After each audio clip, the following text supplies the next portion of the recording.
प्रिय छात्रों, नमस्कार। आज हम आपके लिए सिस्टम ऑफ लीनियर इक्वेशन से संबंधित कुछ जानकारी दे रहे हैं। इस जानकारी से आपको लाभ ये होगा कि जब आप समीकरणों को हल कर रहे होंगे तब आपको ये निर्णय लेने में बहुत ही आसानी हो जाएगी, सुगमता हो जाएगी कि ये निर्णय लेने में आसानी हो जाएगी, सुगमता हो जाएगी कि ये समीकरण किस कैटेगरी के हैं और इनको हल करने की विधि क्या है और ये किस प्रकार से हल होंगे, और साथ ही साथ ये भी आपको जानकारी होगी कि इसके आंसर किस प्रकार से आएंगे। तो देखिए, सबसे पहले हम बात करते हैं लीनियर सब से। लीनियर इक्वेशंस का मतलब होता है रैखिक समीकरण।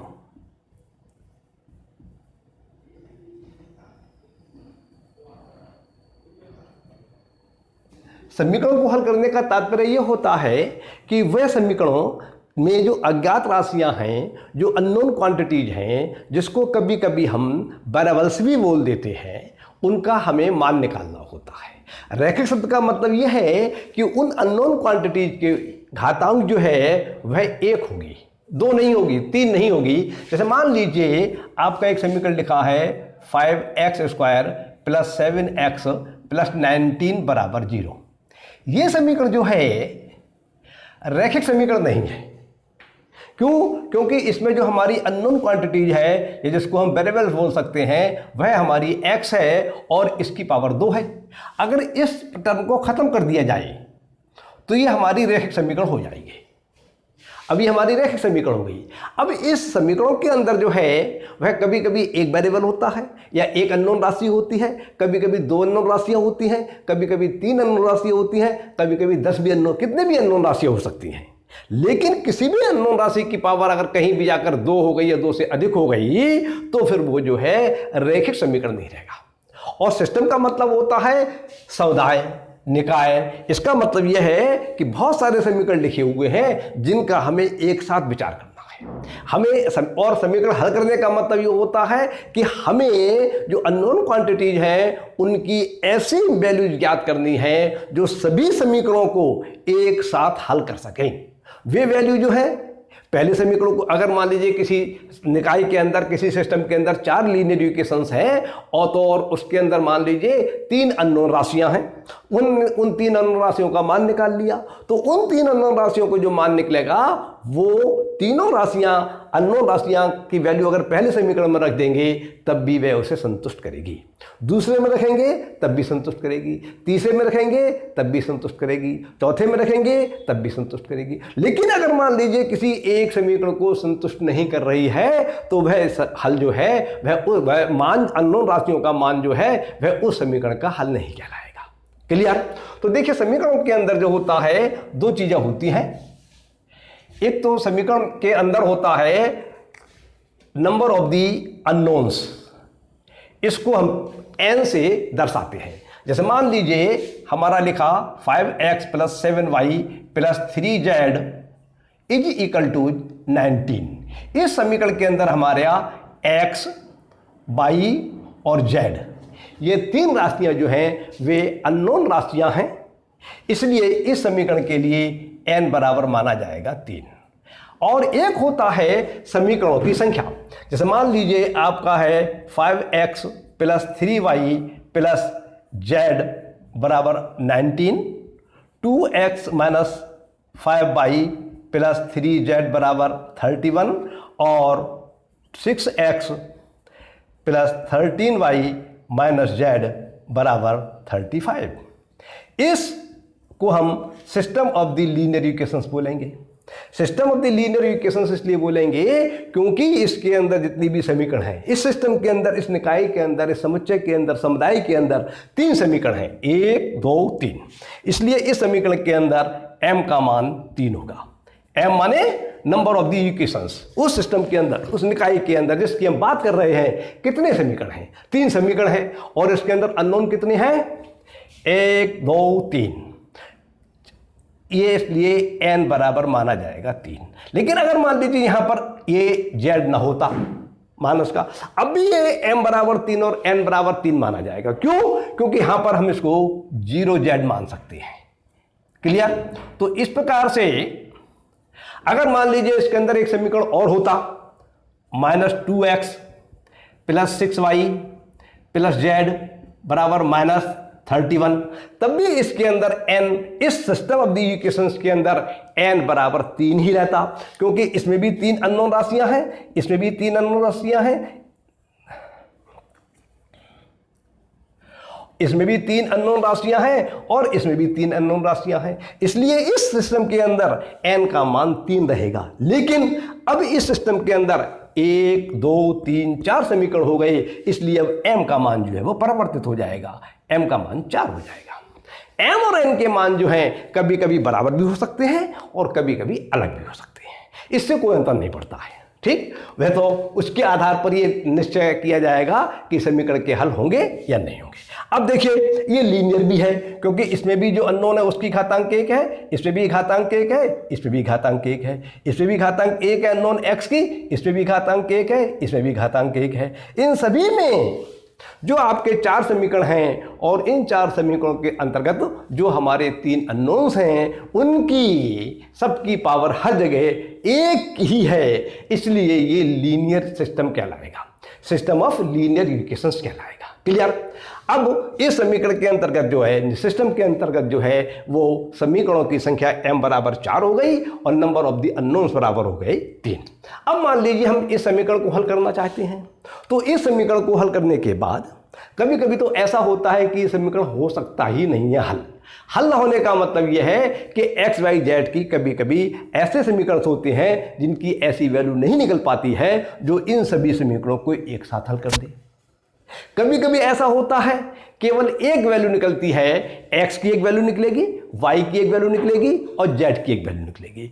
x y z से मतलब ये नहीं केवल x y z, जितने भी अननोन्स हैं उसके अंदर उन सब की केवल एक एक वैल्यू, एक का मतलब एक नहीं, 5 निकले, 25 निकले, 31 निकले, 27.5 निकले, कुछ भी निकले, पर एक ही मान निकलेगा जो इन समीकरणों को सबको एक साथ संतुष्ट करेगा।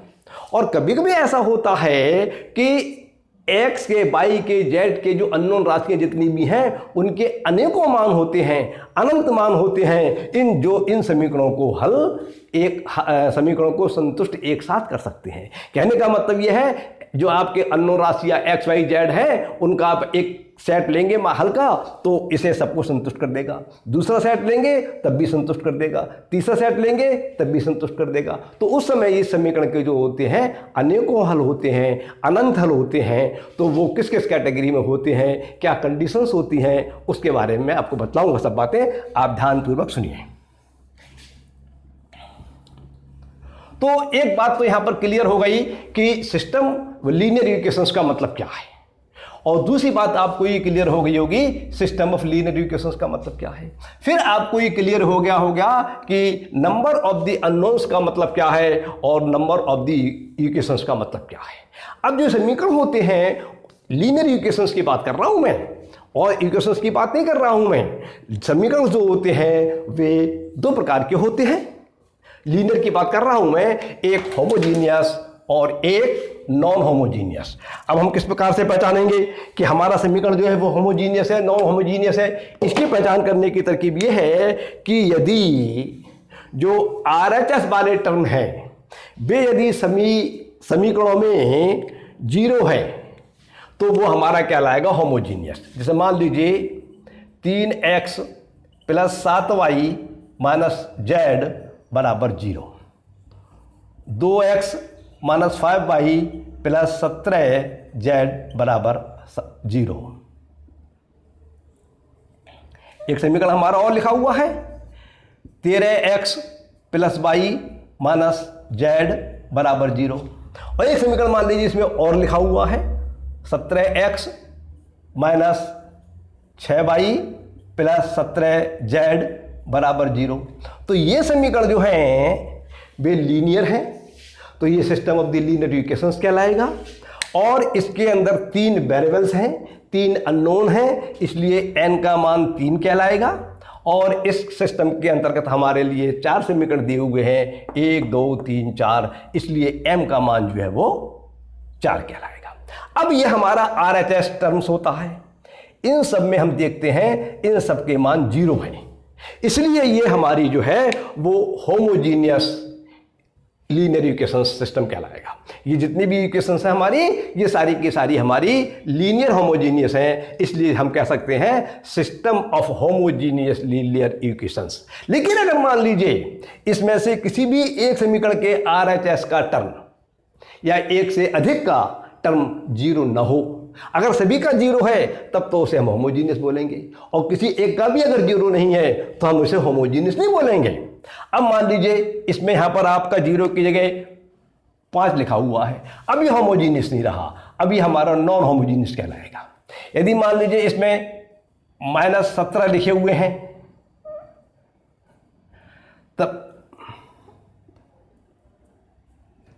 तब भी नॉन होमोजीनियस कहलाएगा। मतलब कम से कम एक अगर समीकरण के अंदर RHS का टर्म जीरो नहीं है, जीरो के अतिरिक्त अन्य कोई राशि है, तो फिर वह सिस्टम जो है हमारा नॉन होमोजीनियस बन जाता है। आपको भली भांति ये जानकारी होना चाहिए, जैसे कि आप जिस समय अध्ययन करते हैं पुस्तकों में लिखा होता है कि यदि सिस्टम ऑफ लीनियर इक्वेशंस हमारा होमोजीनियस है तो उसके इस प्रकार से हल होगा, उसके इतने हल होंगे, नॉन होमोजीनियस है तो इतने हल होंगे, तो आपको ये पहचान होगी तो आपको पुस्तकों में लिखी हुई बात समझने में आसानी हो जाएगी। जैसे मान लीजिए 3x + y = 0, 2x - 7y = 0, ये हमारी जो है वो दो अननोन क्वांटिटीज में दो समीकरण दिए हुए हैं। इस सिस्टम के अंतर्गत तो हमारे लिए n का मान 2 है और m का मान 2 है, क्योंकि अननोन राशियां 2 हैं इसलिए n का मान 2 हो गया, और चूंकि समीकरणों की संख्या भी 2 है इसलिए m का मान भी 2 हो गया। और RHS टर्म जो है वह प्रत्येक टर्म जो है वो 0 है। अननोन राशियां जो होती हैं उनसे संबंधित टर्म्स जो होते हैं वो LHS में लिखे जाते हैं, और जो कांस्टेंट टर्म्स होते हैं उन्हें हम RHS में लिखते हैं। तो अब चूंकि इसमें भी 0 है RHS टर्म, इसमें भी 0 है, इसलिए ये हमारी होमोजीनियस कहलाएगी। और अगर मान लीजिए किसी एक में मान लीजिए सब 5 लिखे हुए हैं, इसमें 0 लिखा हुआ है, अब ये हमारी नॉन होमोजीनियस हो गई। होमोजीनियस होने के लिए जरूरी यह है कि प्रत्येक समीकरण का RHS टर्म 0 हो। अब ये हमारी होमोजीनियस हो गई, ये हमारी ये नॉन होमोजीनियस हो गई। हमने यहाँ पर ये लिख दिया -6, अब भी हमारी नॉन होमोजीनियस हो गई। तो आपकी समझ में आ गया होगा कि होमोजीनियस से क्या तात्पर्य है और नॉन होमोजीनियस से क्या तात्पर्य है। होमोजीनियस का मतलब ये होता है कि RHS के टर्म जो इतने भी हैं वे समस्त 0 हों। स्टैंडर्ड फॉर्म में लिखने के बाद, समीकरणों को स्टैंडर्ड रूप में लिखने के बाद RHS के टर्म सभी समीकरणों के 0 हो तो उसको होमोजीनियस कहेंगे। और यदि किसी भी एक समीकरण के अंतर्गत RHS का टर्म जो है 0 के अतिरिक्त कोई अन्य राशि है तो फिर जो है हमारा वो नॉन होमोजीनियस हो जाएगा। क्लियर। अब आप देखिए ऐसा होता है कि जब हम इस सिस्टम को या जो भी हमारे सिस्टम दिए हुए हैं, चाहे उसके अंदर 2 अननोन्स हो, चाहे 1 अननोन्स हो, चाहे 4 अननोन्स हो, चाहे 5 अननोन्स हो, चाहे समीकरणों की संख्या 1 हो, कभी 2 हो, चाहे 50 हो, कितने भी हो, इससे तात्पर्य नहीं है। हम जब उन समीकरणों को हल कर रहे होते हैं तो कभी कभी तो ऐसा होता है कि उस सिस्टम का कोई भी हल निकल के आता ही नहीं है, तो हम लिखते हैं सिस्टम हैज नो सॉल्यूशन, मतलब इस सिस्टम का कोई हल नहीं है। अर्थात हमारे अननोन राशियां जो हैं उनका कोई एक साथ ऐसे को मान निकल के नहीं आएंगे उन जो सभी समीकरणों को एक साथ संतुष्ट कर दें।